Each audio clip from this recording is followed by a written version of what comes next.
Bienvenidos y bienvenidas a una nueva edición de Alerta Congreso, el programa donde analizamos proyectos de ley o también situaciones dentro del Congreso de la República que llaman a la preocupación o a la reflexión.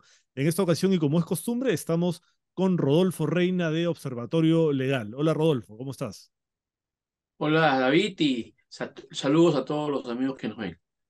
Rodolfo, ahora vamos a comentar un tema al que le hemos puesto como título el botín de la mesa directiva, justamente a raíz de que ayer se eligió esta mesa directiva conformada por lo que se ha llamado el fujicerronismo, ¿no? Porque están Nano Guerra García de Fuerza Popular y Valdemar Cerrón, los supuestos enemigos, ¿no? De Fuerza Popular y Perú Libre, juntos en una misma mesa directiva. Y bueno, esto es básicamente la consumación de un matrimonio que ya se estaba gestando, ¿no? Porque ya habían acuerdos en los que habían votado juntos como para descabezar su NEDU, elegir un tribunal constitucional y un defensor del pueblo a su medida, también la ley que limita la colaboración eficaz, y ahora van juntos a tomar la Junta Nacional de Justicia para blindar a sus líderes, porque recordemos que Keiko Fujimori y Vladimir Cerrón ya han estado en la cárcel y podrían volver. Pero además la mesa directiva tiene funciones muy importantes y que vamos a analizar ahora.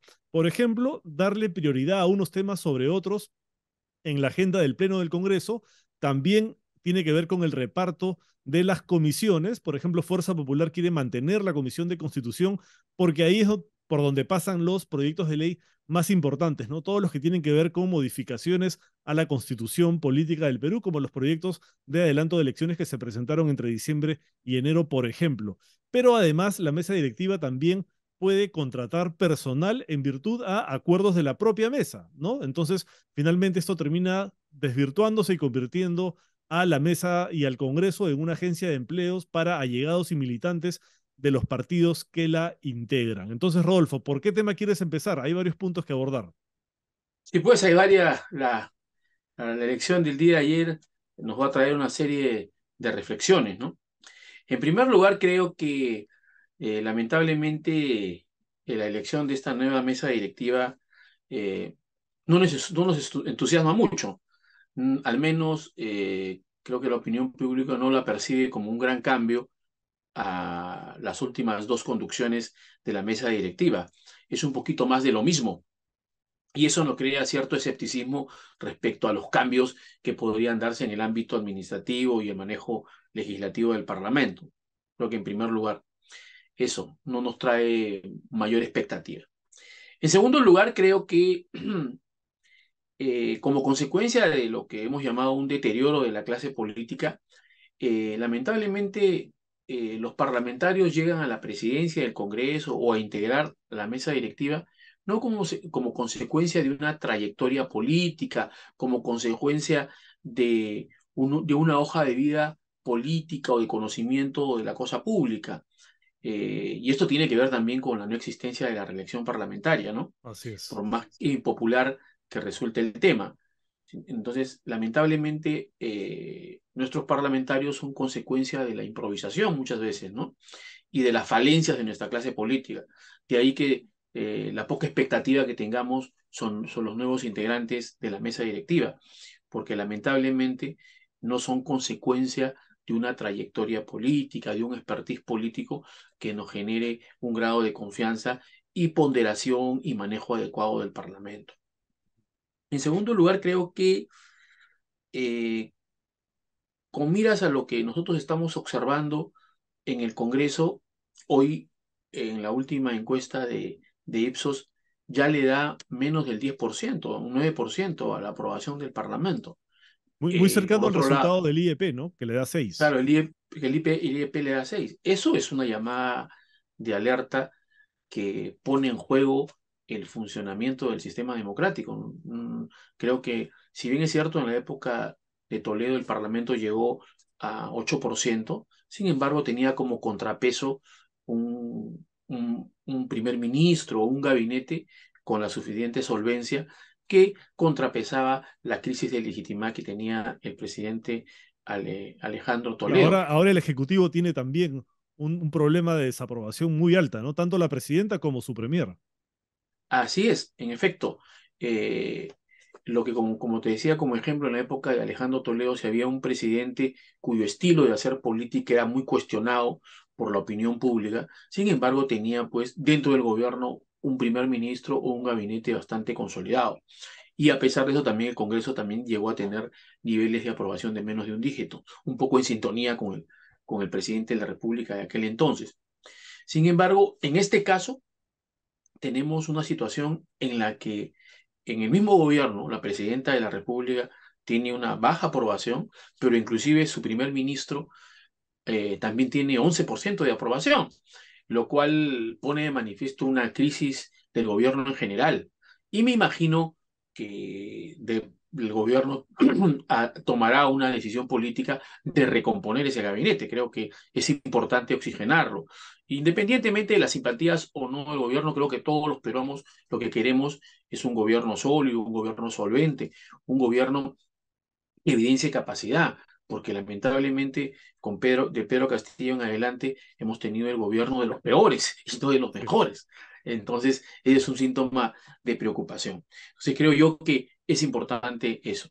Segundo lugar, creo que esta elección de la mesa directiva nos pone de manifiesto al margen de que no nos emociona o no nos genera expectativas respecto a una reorientación de la conducción parlamentaria, porque creemos que es más de lo mismo. Sin embargo, nos plantea algunos temores, que tú también los has puesto de manifiesto, que lamentablemente aquí no se está construyendo una mesa directiva sobre las legítimas alianzas políticas e entendimientos políticos de los grupos parlamentarios sobre la base de una agenda parlamentaria común con miras a enfrentar los grandes retos que tiene el país en este momento, que es prácticamente ingresando a una recesión técnica, como lo ha dicho un exministro de Economía. Entonces, yo creo que lo que debía hacerse o lo que debía haber primado en la composición de una mesa directiva es anteponer una agenda política parlamentaria que permita enfrentar los grandes retos que tiene el país en el siguiente semestre, ¿no es cierto? Sin embargo, lo que vemos aquí, y con algún temor, es que estas alianzas que se han dado en el Parlamento más bien responden a intereses inmediatos o particulares de cada grupo parlamentario. Y lamentablemente el punto en común de los grupos parlamentarios, independientemente de su visión de país o visión ideológica, es el hecho que tenemos altos dirigentes políticos de cada grupo parlamentario procesados penalmente. Ujú, así Entonces, es.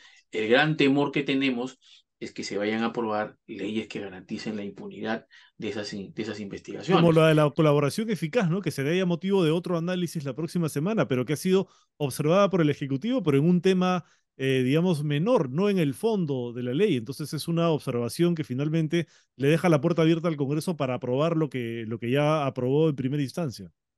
Así es, efectivamente. Ya será materia de otro comentario. Efectivamente, muchos especialistas han cuestionado la insuficiencia de observación. Prácticamente esa observación es un aval en la práctica del proyecto de la autógrafa aprobada. Sin embargo, adicionalmente, seguramente la gran preocupación que nos está generando de estas alianzas políticas que no priman una agenda con miras al país, sino intereses inmediatos, debe estar mirando seguramente en la próxima elección del defensor perdón, del miembro del Tribunal Constitucional, que aún falta Vale. en nombrar la elección del futuro Contralor General de la República, y vemos ahí pues una primacía de criterios, de intereses y criterios de manera inmediatista o de favorecimiento al grupo parlamentario, y sobre todo teniendo como punto común que la mayoría de los altos dirigentes políticos representados en el Parlamento tienen un proceso penal. El gran riesgo es que quieran aprobar leyes que garanticen la descriminalización de esas conductas o la Ujú. impunidad de esas investigaciones. Entonces, y además, lamentablemente hay precedentes. Ya ha habido intentos desde querer descriminalizar ciertas conductas para favorecer a algún líder, a los líderes políticos involucrados en esos procesos penales. Entonces, yo creo que esos temores se manifiestan en este tipo de resultados de la mesa directiva. Claro, porque digamos, por un lado ellos van a poder poner en agenda proyectos de ley que se presenten en el sentido que comentas, por ejemplo, para beneficiar a sus líderes que están siendo investigados, pero ¿qué otras facultades tiene la mesa directiva? Comentaba al inicio que tiene que ver, por ejemplo, con el tema del reparto de comisiones, que si bien están o se asignan de acuerdo a la cantidad de congresistas que tiene cada bancada, también es producto de una negociación. En efecto, la mesa directiva del Congreso tiene dos ámbitos de funciones, ¿no? La conducción administrativa del Parlamento y también la conducción legislativa, sobre todo al momento de conducir los debates en en el Pleno del Congreso, en la Comisión Permanente, dirigir la Junta de Portavoces, dirigir el Consejo Directivo, en fin. Entonces hay también una función en el manejo legislativo del Parlamento, ¿no? Obviamente compartido también con decisiones de la Junta de Portavoces y el Consejo Directivo, pero sin duda quien conduce estos debates parlamentarios en los tanto en el Pleno como en la Comisión Permanente, sin duda tiene un manejo de la priorización y de la agenda de los debates parlamentarios. Y obviamente van a estar de repente en función a los intereses de, de los grupos parlamentarios que hoy conducen el Parlamento y no necesariamente con miras a mejorar la situación del país. Por un lado eso. Segundo lugar, respecto al manejo administrativo que tú has indicado. En efecto, cada mesa directiva, el primer acuerdo que toma es un poco la distribución de las áreas administrativas que le corresponde a cada vicepresidencia. Por ejemplo, la primera vicepresidencia en los últimos mandatos de la mesa directiva ha asumido la conducción de participación ciudadana y la conducción del fondo editorial, ¿no es Por cierto? ejemplo, sí, Y para poner un ejemplo de eso, en este momento la jefa del Fondo Editorial es Milagros Takayama, ¿no? Que es ex personera de Fuerza Popular, y la jefa de la Oficina de Participación Ciudadana es la ex congresista Karina Beteta. Claramente han sido puestas ahí por el Fujimorismo porque ellos tenían la primera vicepresidencia con la señora Marta Moyano y probablemente eso se mantenga con el señor Guerra García. así es, en efecto, y justamente son las oficinas donde, digamos, mayor personal hay, ¿no? Porque ambas hacen más de 100 personas bajo su Más de ámbito. 100 Entonces, personas. Wow. claro, entonces va a generar sin duda la posibilidad, como va a ocurrir, ya hemos podido constatar, personas vinculadas a su agrupación política. Y lamentablemente eso hace que se perciba como al Congreso como una agencia de empleos, ¿no es cierto? Entonces, luego, siguiendo con lo que te había comentado, en ese primer acuerdo de la mesa directiva se distribuye eso, por ejemplo, la primera vicepresidencia, las oficinas que te he comentado. Por otro lado, también la segunda vicepresidencia, por ejemplo, tiene otras oficinas, que es, por ejemplo, la oficina de cooperación internacional. La tercera vicepresidencia tiene Que la ahora, oficina perdóname, que ahora de estaría a enlace. cargo de Perú Libre, la Oficina de Cooperación Así es. Internacional. Ahora, si ¿De bien es cuántos cierto, trabajadores estamos hablando ahí? como algo más de casi 30 trabajadores, Ok. pero lo si bien es cierto esta distribución de oficinas por parte de las vicepresidencias, si bien es cierto, eh, permite una influencia para la contratación de personal y lamentablemente convertirla en una agencia de empleos para su grupo parlamentario, hay que mencionar también que independientemente de ese acuerdo, pueden ellos tener influencia en la contratación de personal a través de la presidencia del Congreso, que es el titular del pliego. Para Este es otras un áreas poco ya. para otras áreas. Entonces, eso se ha ocurrido en la práctica. Ahora, la idea de que alguna vicepresidencia se le asigne determinadas oficinas del Congreso era fundamentalmente para una función de supervisión, ¿no es cierto?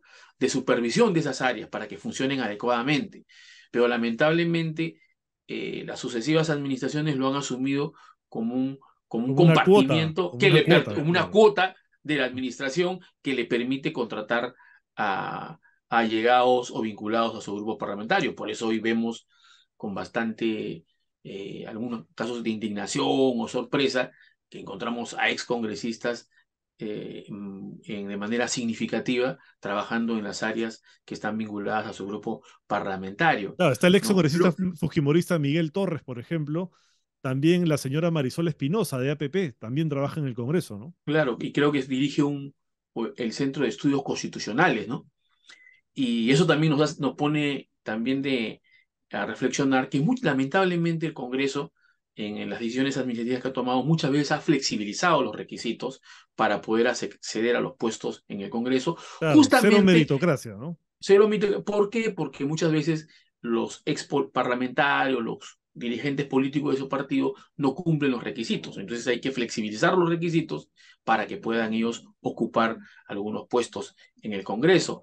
¿Y en sacrificio de qué? De la calidad, la meritocracia que debe existir en el Parlamento. Y lamentablemente eso responde justamente a este tipo de decisiones. Y por eso la necesidad, como hemos mencionado en anteriores programas, de hacer una profunda reforma administrativa del Congreso, porque lamentablemente el Congreso, como mencionamos, la mesa directiva está encargada de la conducción de la administración y como está integrada la mesa directiva por parlamentarios, que son funcionarios políticos, las decisiones administrativas más importantes se toman en la mesa directiva y cuando son cuestionadas, al último trae un cuestionamiento a la legitimidad del Congreso, porque lamentablemente la administración en el Congreso está en última instancia eh, depositada en los funcionarios políticos, que son los funcionarios parlamentarios. Ujú. Entonces, y la idea era hacer una reforma que aleje cada vez más el ámbito administrativo del político, del poder político, vale decir, del poder de los parlamentarios. Y para eso era necesario crear una gerencia general que tenga el nivel de un oficial mayor y que se encargue de todo el aspecto administrativo y provea a los políticos, que son los parlamentarios, del recurso humano, del recurso logístico, etcétera, para ejercer adecuadamente su función. Pero lamentablemente, como los políticos en el Parlamento, que son los congresistas, también tienen el manejo administrativo de decisiones equivocadas, traen como consecuencia pérdida de legitimidad y los bajos niveles de aprobación que hoy tenemos del Parlamento, cuando la idea es otro. ¿Y que hoy tenemos ahora? Un Parlamento percibido como una agencia de empleos, un Parlamento como percibido como derrochador, porque se convierte prácticamente en una agencia de viajes donde los parlamentarios viajan a todas las partes del mundo sin tomar un análisis serio y riguroso de la pertinencia, de la oportunidad, de la pertinencia y la importancia de determinado viaje de los parlamentarios. Prácticamente se va como parte de estas negociaciones políticas que se dan bajo la manga. Entonces, eso de ahí también hace que se perciba el Parlamento como una agencia de turismo, ¿no es cierto? Entonces, yo creo que ese tipo de decisiones recaídas en los políticos está generando también estos niveles bajos de aprobación. Y por eso la necesidad también de hacer una profunda reforma administrativa. Recordemos que el Parlamento hoy tiene un presupuesto récord de 928 millones de soles. En estas dos administraciones que acaban de Se incrementó culminar, muchísimo, ¿no? se incrementó 400 trabajadores más. Y ahora esta administración de repente va a poner la cuota suya.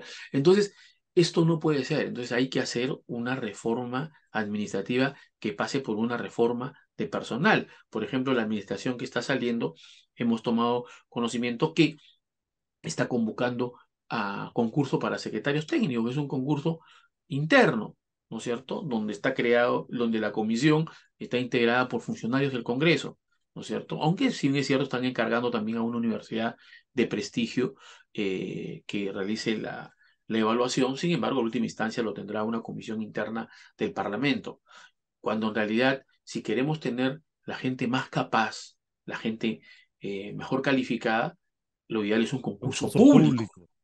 para que tengamos en las secretarías técnicas profesionales que los hay de las mejores universidades que sean expertos en las especialidades de cada comisión.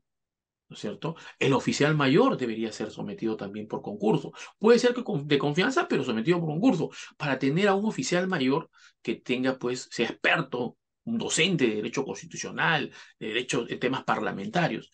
Eso es lo que se quiere y que provenga, por favor, de las mejores universidades del país. Resulta preocupante, creo que si nosotros analizamos en el Parlamento, ¿cuántos altos funcionarios del Parlamento provienen de las mejores 10 universidades del país? Muy ¿no es pocos. cierto? Ujú. Muy pocos. Entonces, ¿y por qué? Porque el egresado de una universidad de prestigio o de las universidades que están en el top del ranking de universidades en el país, no ven como atractivo el Parlamento, porque ven que no hay una meritocracia, que todo responde a coponendas y a padrinazgos políticos. Entonces, hay que, si queremos un parlamento como el que queremos todos los ciudadanos, un parlamento de calidad, donde se les pague bien y se les pague muy bien, porque es un poder del Estado que tiene una función de control político, pero que lo merezca. Debe haber evaluaciones de desempeño para determinar la permanencia de los trabajadores ahí, ¿no es cierto? Pero ahí no, ahí se va incrementando, incrementando la planilla y se convierte en una agencia de empleos. Entonces hay que tratar de hacer esos cambios que son importantes. Y lamentablemente esta nueva mesa directiva no nos da esa expectativa. Esta mesa directiva debe ser la mesa directiva de la austeridad. Lamentablemente, el Congreso, que es el que aprueba el presupuesto, siempre, inclusive en este año, se ha exonerado de las normas de austeridad. También está recategorizando a trabajadores, o No, sea, les y está ahora elevando el nivel. el TC les ha permitido también nombrar sin concurso público, ¿no? Sí, pues lamentablemente el TC ha convalidado una práctica incorrecta del Parlamento, en la cual, vuelvo a ratificar, como lo dije en su momento, no es responsabilidad del trabajador. Si al trabajador se lo contrata mal y trae como consecuencia un despido irregular, sin duda trae consecuencias para el Parlamento. ¿Y qué cosa está ocurriendo? Que en el Parlamento, donde no se contrata ni se ingresa por concurso público, esa mala práctica por deficiencias en la contratación está trayendo como consecuencia que se nombre sin concurso público. Pero eso es por defecto de la misma administración, porque en ese caso particular hay que recordar que ya desde el 2016 tenemos un estatuto del servicio parlamentario, donde habla de concurso para el ingreso, donde habla de evaluaciones de permanencia, donde habla de evaluaciones para el ascenso, ¿no es cierto? Pero sin embargo, en el año 2007 se suspendió ese estatuto de servicio parlamentario y seguimos contratando sin concurso y nombrando por acuerdos de mesa directiva. Entonces, ¿por qué? Porque responden justamente a criterios políticos, acuerdos políticos para satisfacer a los grupos parlamentarios y dar cierta estabilidad interna en el Congreso. Entonces, eso de ahí tiene que ser cambiado definitivamente. Ujú. Bueno, tu explicación nos sirve para entender por qué la mesa directiva termina siendo un botín, ¿no? Porque no solamente permite a los grupos parlamentarios que llegan ahí hacer la agenda y darle prioridad a algunos proyectos de ley que, por ejemplo, pueden beneficiar sus intereses o los de sus líderes que vienen siendo investigados o procesados, sino que también tienen esta agencia de empleos que les permite poner personal y de alguna manera pagar también favores. Por ejemplo, gente que participó en la campaña, la contratan en el Congreso, es lo que se suele hacer lamentablemente, y mientras no haya esta reforma que mencionas, eso lamentablemente va a seguir siendo así. Y con esta mesa no creo, la verdad, que nada cambie. Muchas gracias, Rodolfo, por tu análisis, como siempre. Muchas gracias, David, y agradezco a las personas que nos ven en Epicentro. Yo también los Gracias. agradezco a todos por seguir el programa y nos vemos la próxima semana con un nuevo análisis aquí en Alerta Congreso. Hasta la próxima.